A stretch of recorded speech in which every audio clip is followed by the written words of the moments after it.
So hello guys, welcome back to my channel civil decoder. तो कैसे हैं आप लोग? उम्मीद करता हूँ आप सभी बहुत अच्छे होंगे। आज को जो हमारा टॉपिक होने वाला है वो है बार बेंडिंग शेड्यूल यानी कि बीबीएस। तो बीइंग अ सिविल इंजीनियर आपको बार बेंडिंग शेड्यूल बहुत अच्छे से आना चाहिए। साइट पे आप जॉब कर रहे हो, बिलिंग इंजीनियर की जॉब कर रहे हो, तो हर जगह बार बेंडिंग शेड्यूल का बहुत ही इस्तेमाल होता है। तो इस वीडियो सीरीज़ में हम सीखेंगे बेसिक से लेकर के एडवांस तक पूरी बार बेंडिंग शेड्यूलिंग कैसे करते हैं, एक्सेल में चार्ट को कैसे प्रिपेयर करते हैं, कैसे टोटल वेट निकालते हैं, अलग अलग स्टील बार्स को कैसे दर्शाते हैं। तो वो सारी चीज़ें हम सीखेंगे इस वीडियो सीरीज में। तो आइए शुरू करते हैं।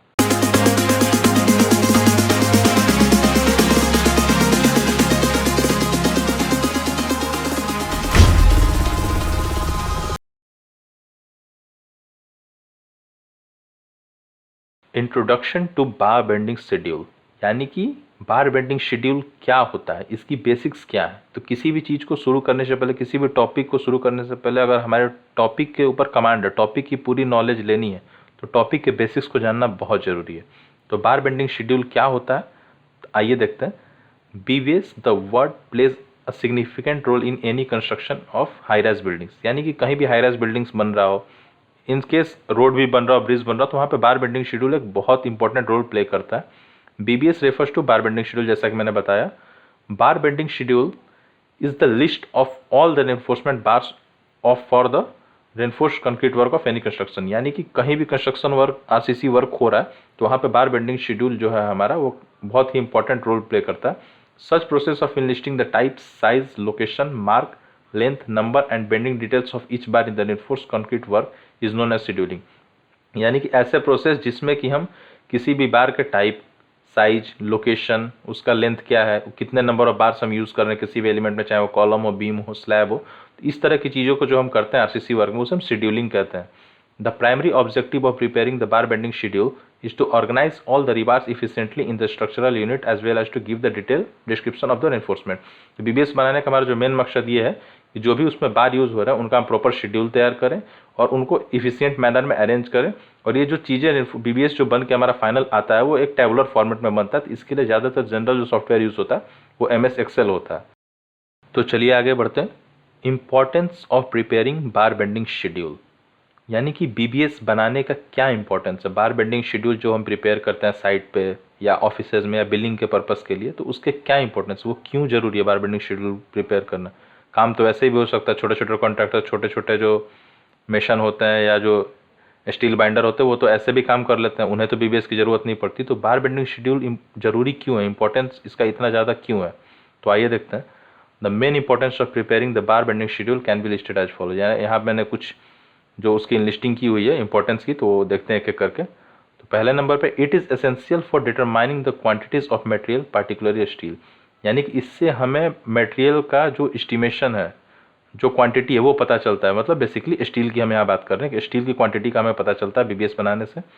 It enlists all the details of rebars before and thereby the wastage eliminated, यानी कि अगर हम बीबीएस प्रिपेयर करेंगे तो हमें वेस्टेज का पता चल जाएगा कि बार बेंडिंग शेड्यूल बनाने के बाद जो हमारा जरूरी सरिया है वही इस्तेमाल हो, जो वेस्टेज निकले वो कम से कम निकले। It is essential for the calculation of the cutting length of various type of rebars.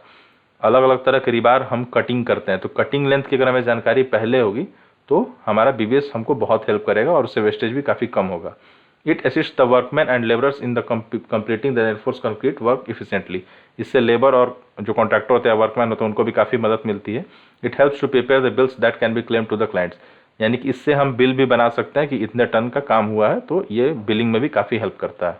तो अब आइए जानते हैं कि वो कौन से लोग हैं जो बार बेंडिंग शेड्यूल का इस्तेमाल करते हैं, चाहे वो प्रिपेयर कर रहे हों या उसका वो यूज़ कर रहे हैं। तो साइट पे या बिलिंग के पॉइंट ऑफ व्यू से तो बार बेंडिंग शेड्यूल को कौन लोग इस्तेमाल करते हैं या कौन लोग प्रिपेयर करते हैं, किसके लिए बार बेंडिंग शेड्यूल कितना इंपॉर्टेंट है, ये सारी चीज़ें हमें देखनी होंगी। तो आइए देखते हैं। The following personal make use of the prepared bar bending schedule, यानी कि बार बेंडिंग शेड्यूल बनने के बाद ये कुछ लोग हैं जो इसका इस्तेमाल करते हैं।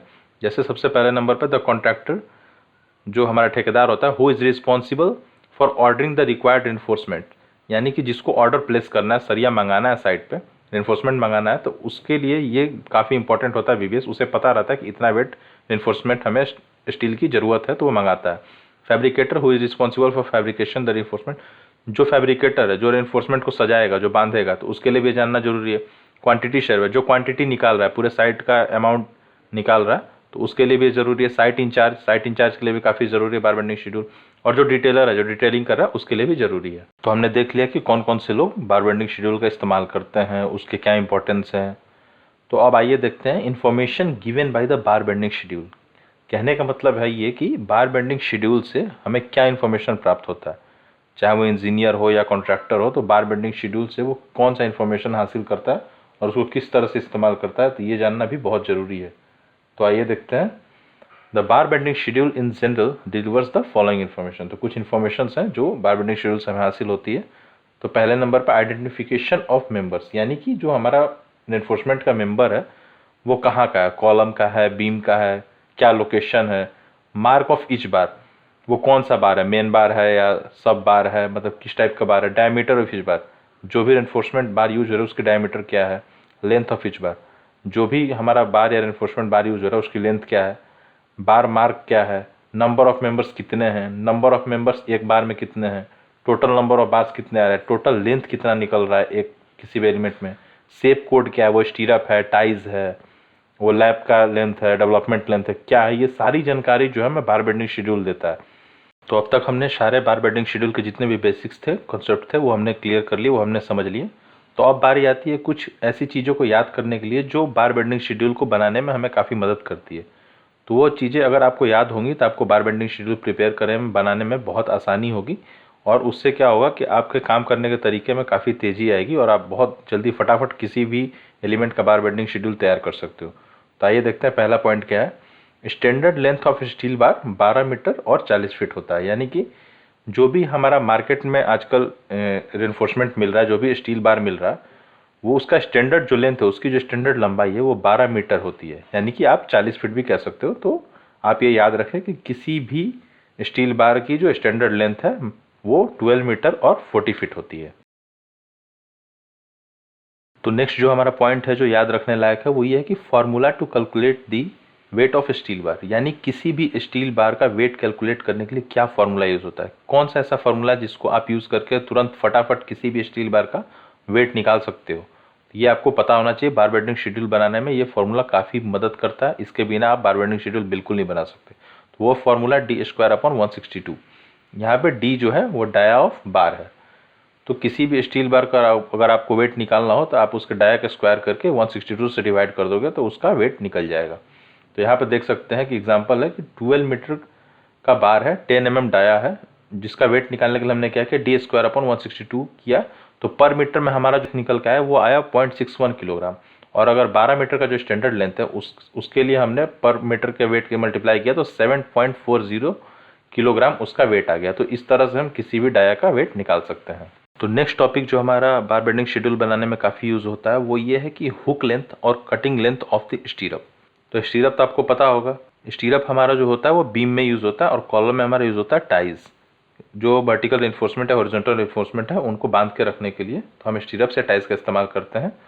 तो उसमें हम हुक प्रोवाइड करते हैं, तो उसकी हुक लेंथ निकालनी पड़ती है। और स्टीरअप बनाने में जो भी हमारा स्टील बार लग रहा है तो उसके लेंथ में अगर हम हुक लेंथ को ऐड कर देंगे तो टोटल हमारा कटिंग लेंथ निकल के आ जाता है। The hook length is commonly provided for stirrups in beams and ties in columns. In general hooks are added at the two ends of the rebar in stirrup और ties. यानी कि hook length जो हमारा आता है तो उसको हम टोटल बार लेंथ में ऐड ऑन कर देते हैं, तो हमारा जो है स्टीरअप का कटिंग लेंथ निकल के आ जाता है। जैसा आप देख सकते हैं इस फिगर में कि इस फिगर में जो हुक है उसकी जो लेंथ है 1 से 2 की वो है 4D। 2 से 3 के लिए हम D लेते हैं और 3 से 4 के लिए लेते हैं 4D। तो 4D plus D plus 4D equal to होता है 9D। तो कर्व पोर्शन और 4D को हम ऐड करते हैं तो 4D plus D plus 4D equal to होता है 9D। तो हुक लेंथ जो होता है हमारा वो हम 9D लेके चलते हैं। तो जब भी कभी आपको हुक लेंथ निकालना हो तो आप हमेशा याद रखें हुक लेंथ हम 9D ही लेंगे। तो चलिए अब हुक लेंथ और कटिंग लेंथ को और अच्छे से समझते हैं। तो उसके लिए हम एक एग्जांपल लेते हैं जिसमें हम कटिंग लेंथ और हुक लेंथ को और अच्छे से समझते हैं। Example calculation considering stirrup with hooks at ends. यानी कि एक हम स्टीरअप ले रहे हैं जिसमें हुक जो है वो एंड पोर्शन पे, यानी कि बिल्कुल उसके लास्ट में दोनों हुक प्रोवाइड किए गए। तो इसके लिए हम एक इमेज ड्रॉ करेंगे, उस इमेज के जरिए हम आपको समझाएंगे कि हुक लेंथ कैसे निकालते हैं और टोटल कटिंग लेंथ किसी भी स्टीरअप का कैसे निकालते हैं। For clear understanding look at the below image for calculation of the total length of stirrup with the 2 hooks and ends. जैसा कि आप देख सकते हैं इस स्टीरअप में 2 हुक है एंड में, 135 डिग्री पे बेंड है, उसकी बात हम बाद में करेंगे। इसमें जो टोटल लेंथ है रेनफोर्समेंट जो स्टील प्रोवाइड की गई है उसकी है L, उसमें दोनों साइड हुक है, तो एक हुक की लेंथ कितनी हमने बताई 9D, तो इसमें 2 हुक है, तो टोटल हुक लेंथ कितनी होगी 9D plus 9D is equal to 18D। तो टोटल लेंथ जो हमारा स्टीरअप का निकल के आता है वो आता है 9D plus L plus 9D। तो इस तरह से किसी भी रेक्टेंगुलर स्टीरअप का जिसके एंड में 2 हुक हो उसका हम कटिंग लेंथ निकाल सकते हैं। तो जो अगला टॉपिक है हमारा वो है बेंड लेंथ। तो इससे पहले हमने देखा कटिंग लेंथ कैसे निकालते हैं, हुक लेंथ कैसे निकालते हैं, हुक लेंथ कैसे ऐड ऑन करते हैं। तो इसी में एक हमारा चीज़ आता है बेंड लेंथ। तो बेंड लेंथ भी जानना बहुत ज़रूरी है, बेंड लेंथ भी बार बेंडिंग शेड्यूल बनाने में काफ़ी यूज़ होता है, तो इसका आपको पता होना चाहिए। तो bend length calculation is different for crank bars, bent up bars and bend at corners. मतलब बेंड लेंथ जो है वो अलग अलग होता है। जो स्लैब में हम क्रैंक प्रोवाइड करते हैं और बीम्स में या कॉलम्स में जो स्टीरअप या टाइज होता है उसमें हम कॉर्नर पे बेंड प्रोवाइड करते हैं। The bars are usually cranked in slabs and bars are bent at corners in stirrup और टाइज।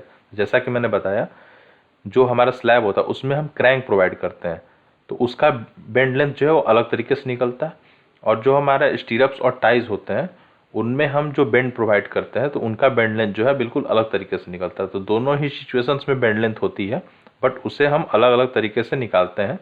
तो हम अभी चलते हैं, सबसे पहले देखते हैं कि bend length calculation in cranked bars, यानी कि जो हमारा क्रैंक बार होता है तो उसमें हमारा बेंड लेंथ क्या होता है और क्यों प्रोवाइड करते हैं बेंड लेंथ को। As shear stress is maximum at supports in slab, क्योंकि हमें पता है कि जो शियर स्ट्रेस हो मैक्सिमम होता है स्लैब के सपोर्ट्स के कॉर्नर पे। To resist this stresses we usually crank the bars at the end of support in the slab, यानी इन स्ट्रेसेस को कम करने के लिए हम क्या करते हैं कि क्रैंक प्रोवाइड करते हैं। जो स्लैब में सपोर्ट हमारे एंड पॉइंट पे होते हैं तो वहाँ पे हम क्रैंक प्रोवाइड करते हैं, थोड़ा सा बेंड करके स्लैब में सरिये को मोड़ देते हैं, एनफोर्समेंट को मोड़ देते हैं, तो उसे हम क्रैंक प्रोवाइड करना कहते हैं। तो आप ये याद रखें कि स्लैब में हम क्रैंक प्रोवाइड करते हैं और स्टीरअप और टाइज में हम बेंड प्रोवाइड करते हैं कॉर्नर्स में। तो दोनों की बेंड लेंथ निकालने का तरीका अलग है। तो जैसा कि आप देख सकते हैं इस इमेज में हम आपको क्रैंक बार के लेंथ बेंड लेंथ निकालने के लिए देखते हैं कि कैसे निकलेगा। जैसा कि आप देख सकते हैं ये एक स्लैब है जिसमें टॉप बार क्रैंक होकर के बॉटम की तरफ जा रहा है। तो इसमें क्या हो रहा है कि ये किसी भी एक थीटा एंगल पे जो आपका वो बार है वो बेंड हो रखा है। तो जो L1 है और जो L2 है, तो L2 डिस्टेंस से वो बार क्रैंक हो रहा है और L1 उसकी लेंथ है। तो यहाँ क्या हुआ कि एक एडिशनल लेंथ इंट्रोड्यूस हो गया जिससे हम LA कह रहे थे। उससे अगर ट्रायंगुलेशन करके देखें हम तो हमारा D जो है वो डेप्थ ऑफ स्लैब है और L1 और L2 हमारा निकल के कैसे आएगा देखते हैं कि LA is equal to L1 minus L2, ये क्वेश्चन 1 मान लेते हैं। tan थीटा अगर हम इसका निकालें तो D अपॉन L2 और sin थीटा आएगा हमारा D अपॉन L1। तो यहाँ क्या होगा L1 is equal to D upon sine theta और L2 इज इक्वल टू क्या हो जाएगा हमारा D अपॉन tan थीटा। तो अगर हम इक्वेशन 1 को देख के चलेंगे तो LA हमारा क्या हो जाएगा D upon sine theta minus D upon tan theta. तो इस तरह से हमारा एडिशनल लेंथ LA निकल जाता है। तो अगर आप इसमें देखें इस फिगर में देखेंगे कि डिफरेंट थीटा वैल्यूज़ के लिए अलग अलग हमारे जो है D बाई साइन थीटा और D बाई tan थीटा की वैल्यूज़ आ रही हैं और उससे हमारा एडिशनल लेंथ अलग अलग आ रहा है। जैसे 30 डिग्री के लिए 0.27D, 45 डिग्री के लिए 0.42D, 60 डिग्री के लिए 0.58D, 90 डिग्री के लिए 1D, 135 डिग्री के लिए 2.4D। तो ये जो LA एडिशनल लेंथ है वो हम टोटल लेंथ के बार में ऐड कर देते हैं। The additional length is added to the total length of the bar if the bar are crank at the certain angle. अगर डिफरेंट एंगल्स पे बार क्रैंक हो रहा है तो LA जो हमारा एडिशनल लेंथ है उसे हम टोटल लेंथ में ऐड कर देंगे तो हमारा बेंड लेंथ निकल जाएगा। तो हमने अब ये तो सीख लिया कि बेंट अप बार्स का जो लेंथ होता है, जो हमारा बेंड लेंथ होता है वो किस तरह से निकालते हैं।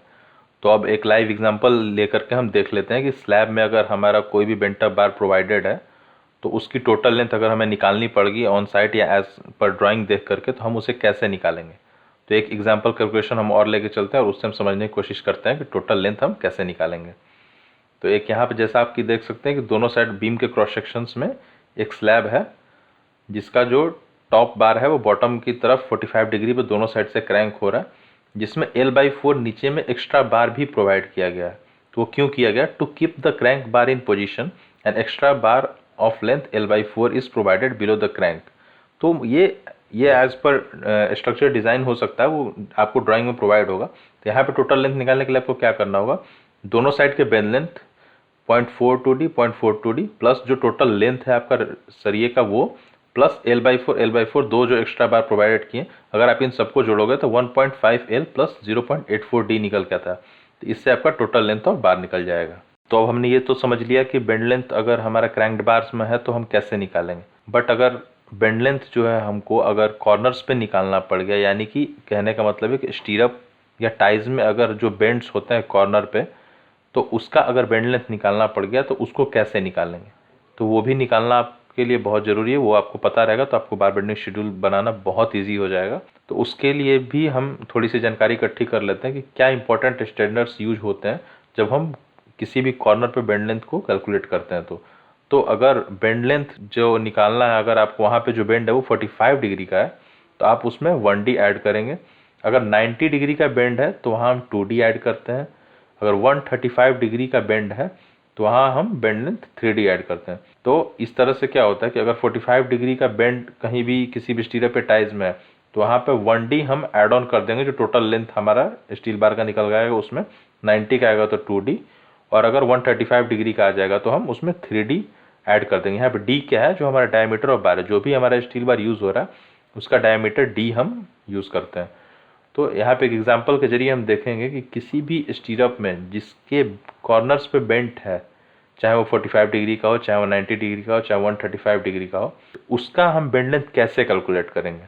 तो जैसा कि आप इस इमेज में देख सकते हैं कि यहाँ एक कॉलम है जिसमें 4 वर्टिकल रिइंफोर्समेंट प्रोवाइड की गई है, और उसमें एक आपको ये जो है टाइज दिख रहा है, या आप कह सकते हो ये बीम है जिसमें एक स्टीरअप प्रोवाइड की गई है। तो इसमें क्या है कि 3 बेंड्स हैं 90 डिग्री के, 2 बेंड्स है 135 डिग्री का, और कंक्रीट की कवर है 20 mm। तो इसमें क्या होगा कि जो 3 बेंड है, तो इसमें बेंड लेंथ निकालने के लिए क्या करो, 90 के 3 है तो 3 into 90 degree plus 2 into 135 degree, तो बेंड लेंथ क्या हो जाएगा 3 इंटू 2D 90 के लिए, और 2 इंटू 3D आपका हो जाएगा 135 डिग्री के लिए। तो टोटल कितना हो गया 12D, और D हमारा क्या है 8 है, 8 mm मान लेते हैं एग्जाम्पल के लिए, तो हमारा 96 mm। तो इस तरह से टोटल बेंड लेंथ है हमारा वो 96 mm आया। तो जो अगला इंपॉर्टेंट पॉइंट है बार बेंडिंग शेड्यूल में वो हमारा ये है ओवरलैप लेंथ या लैप इन रिइंफोर्समेंट, यानी कि जहाँ भी हम रिइंफोर्समेंट प्रोवाइड करते हैं वहाँ पे हम लैपिंग करते हैं।